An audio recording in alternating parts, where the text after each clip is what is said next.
Masyarakat yang akan melakukan mudik pada tahun 2023 ini diprediksi mengalami lonjakan yang signifikan dibandingkan tahun sebelumnya. Diperkirakan ada sebanyak 123 juta pemudik yang akan pulang kampung termasuk ke Kabupaten Oki. Bupati Ogan Komering Ilir Haji Iskandar SE pada apel gelar pasukan operasi ketupat Musi 2023 di halaman Pemkab Oki Senin 17 April 2023 menjelaskan, lonjakan pemudik terjadi karena sudah beberapa tahun ini mudik tidak maksimal. Kapolres Oki AKBP Dilianto SHMH mengungkapkan untuk operasi ketupat Musi tahun 2023 ini melibatkan berbagai instansi dan stakeholder terkait dengan jumlah 237 personil.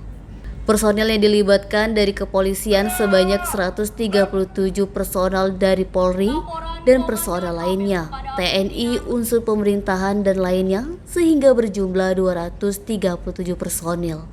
Untuk wilayah Ogan Komering Ilir sudah disiapkan 4 pos pengamanan dan 1 pos pelayanan.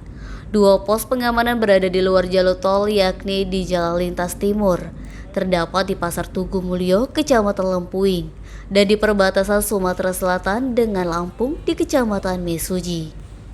Lalu 2 pos pengamanan jalur tol terdapat di KM 306 dan di KM 277, di mana jalur KM 277 ini pintu masuk dari Lampung menuju Palembang. Kemudian, untuk 1 pos pelayanan terdapat di exit tol Kayu Agung Palembang, Celika Kayu Agung.